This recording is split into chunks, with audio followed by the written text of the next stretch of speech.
انہوں نے عام لوگوں میں چل پھر کر معلوم کرنے کی کوشش کی کہ عوام کا رجحان زیادہ تر کس شخص کی طرف ہے۔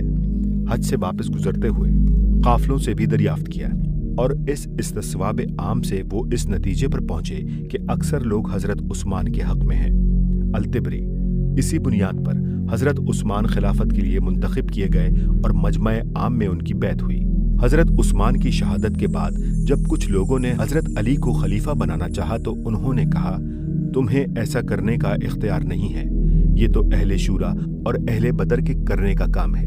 جس کو اہل شورا اور اہل بدر خلیفہ بنانا چاہیں گے وہی خلیفہ ہوگا، بس ہم جمع ہوں گے اور اس معاملے میں غور کریں گے۔ ابن قتیبہ۔ الطبری کی روایت میں حضرت علی کے الفاظ یہ ہیں، میری بیعت خفیہ طریقے سے نہیں ہو سکتی، یہ مسلمانوں کی مرضی سے ہونی چاہیے۔ الطبری۔ حضرت علی کی وفات کے وقت لوگوں نے پوچھا کہ ہم آپ کے صاحبزادے حضرت حسن رضی اللہ تعالیٰ عنہ کے ہاتھ پر بیعت کر لیں؟ آپ نے جواب میں کہا، میں نہ تم کو اس کا حکم دیتا ہوں نہ منع کرتا ہوں، تم لوگ خود اچھی طرح دیکھ سکتے ہو۔ الطبری۔ ایک شخص نے عین اس وقت جبکہ آپ اپنے صاحبزادوں کو آخری وصیت کر رہے تھے عرض کیا کہ امیر المومنین، آپ اپنا ولی عہد کیوں نہیں مقرر کر دیتے؟ جواب میں فرمایا، میں مسلمانوں کو اسی حالت میں چھوڑوں گا جس میں رسول اللہ صلی اللہ علیہ وآلہ وسلم نے چھوڑا تھا۔ ابن کثیر۔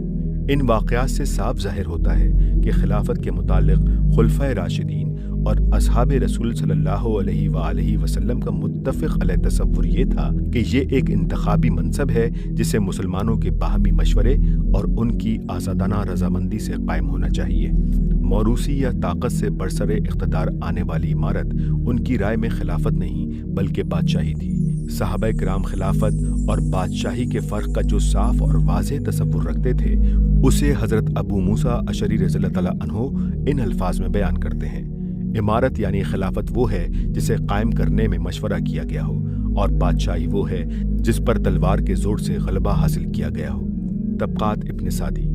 نمبر 2، شوروی حکومت۔ یہ چاروں خلفاء حکومت کے انتظام اور قانون سازی کے معاملے میں قوم کے اہل الرائے لوگوں سے مشورہ کیے بغیر کام نہیں کرتے تھے۔ سنن الدارمی میں حضرت میمون بن مہران کی روایت ہے کہ حضرت ابو بکر رضی اللہ تعالیٰ عنہ کا قاعدہ یہ تھا کہ جب ان کے پاس کوئی معاملہ آتا تو پہلے یہ دیکھتے تھے کہ اس معاملے میں کتاب اللہ کیا کہتی ہے۔